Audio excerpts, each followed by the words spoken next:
Assalamualaikum warahmatullahi wabarakatuh. Perkenalkan, nama saya Sri Novelia.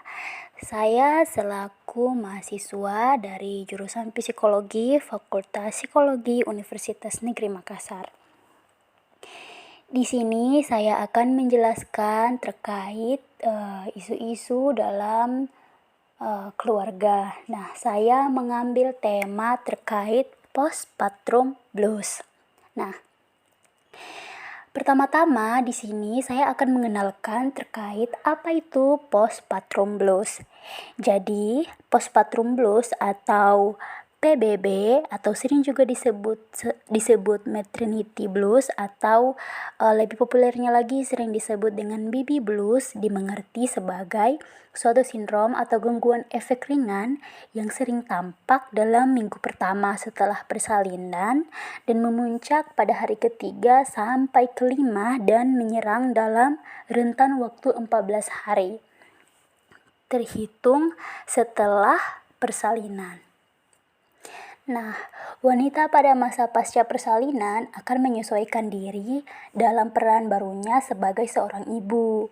Wanita yang tidak dapat menyesuaikan diri pasca persalinan akan mengalami gangguan psikologis. Hal ini yang dinamakan dengan baby blues syndrome atau postpartum blues.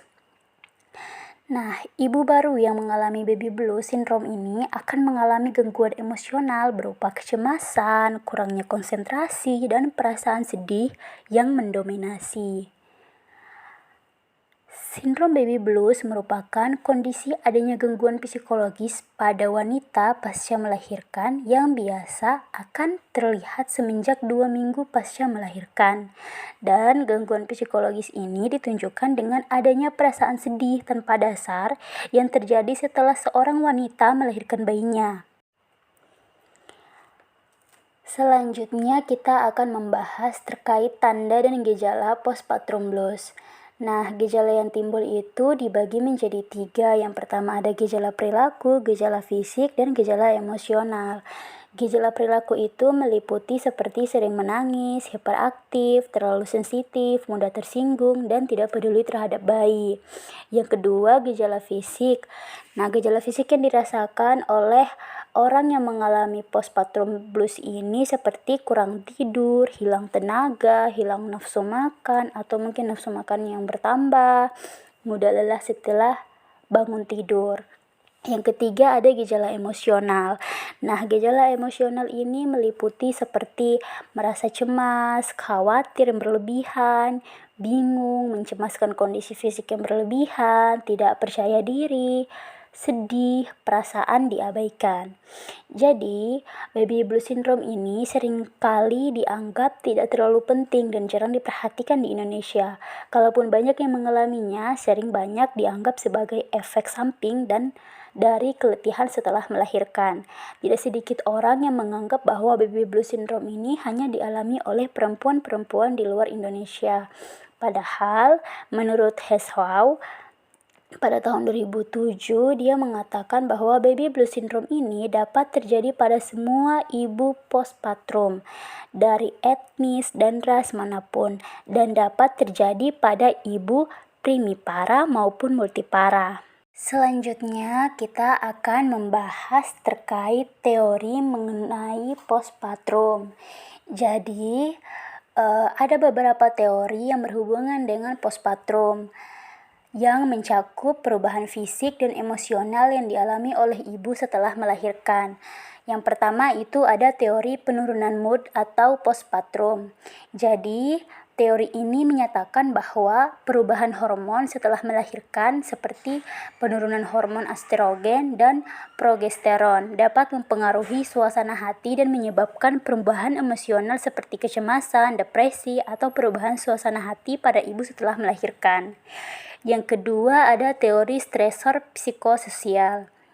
Jadi, menurut teori ini, perubahan besar dalam peranan tanggung jawab setelah menjadi seorang ibu dapat menjadi faktor stresor yang signifikan.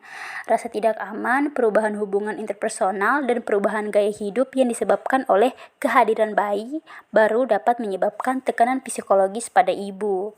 Yang ketiga terkait teori tentang transisi peran. Jadi pada teori ini dia menyatakan bahwa ibu mengalami perubahan signifikan dalam peran dan identitas setelah melahirkan. Ibu mungkin mengalami perubahan dalam pandangan diri, nilai-nilai, dan prioritas hidup yang dapat menyebabkan perasaan tidak nyaman atau kebingungan dalam menyesuaikan diri dengan peran baru sebagai ibu. Yang keempat, itu ada teori kecemasan terpisah, di mana teori ini menyatakan bahwa kehadiran bayi baru dapat menyebabkan perasaan kecemasan pada ibu karena rasa takut terhadap bahaya atau ancaman yang mungkin terjadi pada bayi. Nah, kecemasan ini dapat mengarah pada perubahan tingkah laku dan perasaan yang intens pada ibu. Yang kelima ada teori pemulihan fisik. Nah, pada teori pemulihan fisik ini dia mengatakan bahwa setelah melahirkan, ibu perlu pulih secara fisik dan proses persalinan. Teori ini menekankan bahwa pentingnya pemulihan fisik yang memadai setelah melahirkan agar ibu dapat pulih sepenuhnya dan mengurangi risiko komplikasi atau masalah kesehatan. Selanjutnya, kita akan membahas terkait faktor-faktor yang mempengaruhi postpartum blues. Menurut beberapa ahli, ada beberapa faktor yang mempengaruhi postpartum blues. Yang pertama yaitu faktor demografi, di mana faktor demografi ini meliputi umur dan paritas, ibu preemie yang tidak mempunyai pengalaman dalam mengasuh anak, ibu yang berusia remaja, ibu yang berusia lebih dari 35 tahun adalah orang-orang yang berisiko terkena postpartum blues. Yang kedua ada faktor psikologis, di mana berkurangnya perhatian keluarga, terutama suami, karena semua perhatian tertuju pada anak yang baru lahir. Padahal usai persalinan si ibu merasa lelah dan sakit pasca persalinan yang membutuhkan perhatian lebih. Yang ketiga, kemudian ada kecewa terhadap penampilan fisik si kecil karena tidak sesuai dengan yang diinginkan, juga bisa memicu baby blues. Ibu yang melahirkan secara operasi akan merasa bingung dan sedih, terutama jika operasi tersebut dilakukan karena keadaan yang darurat. Yang ketiga ada faktor fisik, di mana faktor fisik ini meliputi kelelahan fisik karena aktivitas mengasuh bayi, menyusui, memandikan, mengganti popok, dan minimang sepanjang hari, bahkan tak jarang di malam buta. Ini merupakan suatu keadaan yang sangat melelahkan dan sangat menguras tenaga, apalagi jika tidak didampingi oleh seorang suami atau anggota keluarga. Yang keempat ada faktor sosial, di mana faktor sosial ini meliputi tingkat pendidikan, status perkawinan, kehamilan yang tidak direncanakan, dan keadaan sosial ekonomi yang juga berpengaruh terhadap kejadian postpartum blues. Kekhawatiran pada keadaan sosial ekonomi seperti tinggal bersama mertua, lingkungan rumah yang tidak nyaman, dan keadaan ibu yang harus kembali bekerja setelah melahirkan. Berdasarkan beberapa faktor yang dikemukakan oleh ahli-ahli di atas, dapat disimpulkan bahwa faktor-faktor yang berpengaruh terhadap terjadinya postpartum blues ini dapat dikategorikan ke dalam 3 kelompok. Yang pertama yaitu faktor biologis. Faktor biologis ini meliputi faktor hormonal, yaitu terjadinya perubahan kadar sejumlah hormon dalam tubuh ibu pasca persalinan secara tiba-tiba dalam jumlah yang besar. Yang kedua, faktor kelelahan fisik, yaitu kelelahan fisik akibat proses persalinan yang baru dilaluinya. Dehidrasi, kehilangan banyak darah, dan faktor fisik yang dapat menurunkan stamina ibu. Kemudian ada faktor kesehatan seperti sejarah premenstruasi sindrom. Yang kedua ada faktor psikologis, di mana faktor psikologis ini meliputi faktor kepribadian, yaitu wanita yang menilai dirinya lebih maskulin, wanita perfeksionis dengan pengharapan yang tidak realistis dan selalu berusaha menyenangkan orang lain, ibu dengan harga diri yang rendah, wanita yang mudah mengalami kecemasan, ketakutan akan tugas, dan terjadinya depresi selama kehamilan. Kemudian ada karakteristik lain individu, yaitu ibu primipara atau melahirkan anak pertama, ibu yang berusia remaja. Yang ketiga ada faktor sosial. Nah, faktor sosial ini meliputi respon terhadap kehamilan dan persalinan, yaitu kehamilan yang tidak diinginkan, perasaan bingung antara penerimaan dan penolakan terhadap peran baru sebagai ibu, tidak ada pengalaman dalam pengasuhan anak. Kemudian ada kenyataan persalinan yang tidak sesuai dengan harapan, yaitu kesibukan mengurus bayi dan perasaan ibu yang merasa tidak mampu atau khawatir akan tanggung jawab barunya sebagai ibu. Kemudian, perasaan kecewa dengan keadaan fisik dirinya juga bayinya.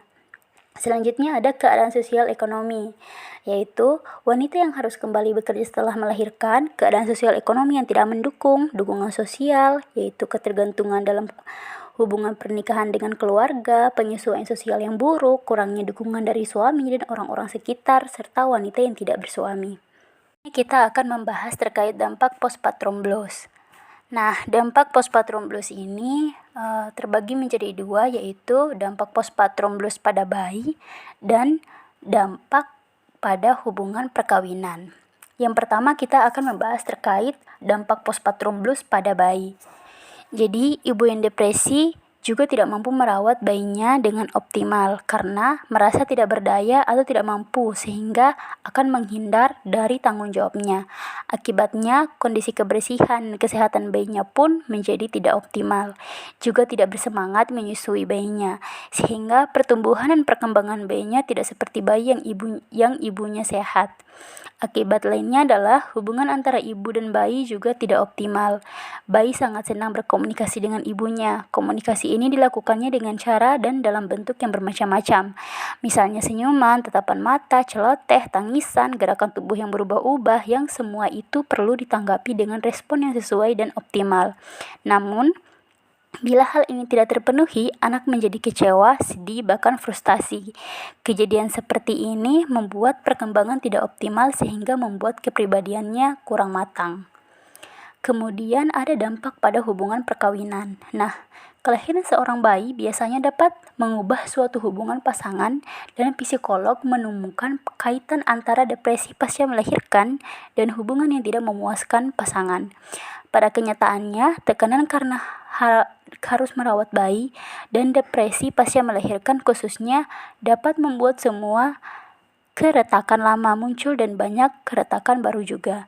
Dampak paling negatif dari seorang yang mengalami baby blues adalah simptom itu berlangsung selama dari 10 hari. Kondisi seseorang tersebut dikatakan sekedar mengalami baby blues lagi, tetapi mengalami postpartum depression atau depresi pasca salin. Slide kita akan membahas terkait upaya yang dapat dilakukan terhadap ibu yang mengalami postpartum blues. Postpartum blues atau gangguan mental pasca salin ini seringkali terabaikan dan tidak ditangani dengan baik. Banyak ibu yang berjuang sendiri dalam beberapa saat setelah melahirkan.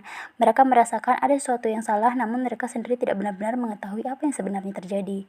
Apabila mereka pergi mengunjungi dokter atau sumber-sumber lainnya untuk meminta pertolongan, seringkali hanya mendapatkan saran untuk beristirahat atau tidur lebih banyak, tidak gelisah, minum obat, atau berhenti mengasihani diri sendiri dan mulai merasa gembira dan menyambut kedatangan bayi yang mereka cintai. Penanganan gangguan mental pasca salin pada prinsipnya tidak berbeda dengan penanganan gangguan mental pada momen-momen lainnya. Para ibu yang mengalami postpartum blues membutuhkan pertolongan yang sesungguhnya. Para ibu ini membutuhkan dukungan pertolongan di mana mereka membutuhkan kesempatan untuk mengekspresikan pikiran dan perasaan mereka dari situasi yang menakutkan. Mungkin juga mereka membutuhkan pengobatan atau istirahat dan seringkali akan merasa gembira mendapat pertolongan yang praktis. Dengan bantuan dari teman dan keluarga, mereka mungkin perlu untuk mengatur atau menata kembali kegiatan rutin sehari-hari, atau mungkin menghilangkan beberapa kegiatan yang disesuaikan dengan konsep mereka tentang keibuan dan perawatan bayi. Bila memang diperlukan, dapat diberikan pertolongan dari para ahli, misalnya dari seorang psikolog atau konselor yang berpengalaman dalam bidang tersebut. Nah, terkait postpartum blues ini, ada 2 terapi yang saya sajikan pada slide. Nah, yang disarankan kepada ibu-ibu yang mengalami postpartum blues ini, ada beberapa terapi yang bisa menjadi sarana untuk tempat mengobati patrum blues yang dirasakan. Yang pertama ada terapi musik klasik atau Mozart. Menurut Asin dan Risneni, Secara garis besar, penanganan pada baby blues itu dibutuhkan penanganan di tingkat perilaku, emosional, intelektual, sosial, dan psikologis secara bersama-sama dengan melibatkan lingkungan yaitu suami, keluarga, dan juga teman dekatnya dengan cara pendekatan komunikasi terapeutik dan juga peningkatan support mental pada ibu postpartum yang mengalami baby blues. Selain menggunakan pendekatan komunikasi terapeutik dan juga meningkatkan support mental, terapi musik klasik Mozart dapat dimanfaatkan untuk membantu mengurangi gejala baby blues. Selanjutnya ada pengobatan perilaku kognitif atau depresi postpartum kognitif behavioral therapy, yaitu dengan memanfaatkan kognitif behavioral therapy, di mana pada pengobatan ini berguna untuk wanita dengan gejala depresi ringan sampai sedang. Psikoterapi individu atau kelompok yang meliputi kognitif perilaku dan terapi interpersonal ini sudah terbukti sangat efektif dan menjadi salah satu untuk pengobatan postpartum blues, yaitu pengobatan kognitifis behavioral therapy atau yang biasa kita kenal dengan CBT. Terapi perilaku kognitif yang merupakan salah satu bentuk konseling untuk membantu klien agar menjadi lebih sehat, memperoleh pengalaman yang memuaskan, dan dapat memahami gaya hidup tertentu dengan memodifikasi pola pikir dan perilaku tertentu. Konseling perilaku kognitif berfokus pada kegiatan mengelola dan memonitor pola pikir klien, sehingga mengurangi pikiran negatif dan mengubah isi pikiran agar diperoleh emosi yang lebih positif yang dilakukan dengan memberikan latihan relaksasi dan edukasi. Sekian materi yang dapat saya sampaikan, semoga bermanfaat bagi para pendengar dan para pembaca. Semoga apa yang saya sampaikan kali ini dapat memberikan wawasan yang lebih luas lagi kepada kita semua. Saya akhiri dengan ucapan wassalamualaikum warahmatullahi wabarakatuh.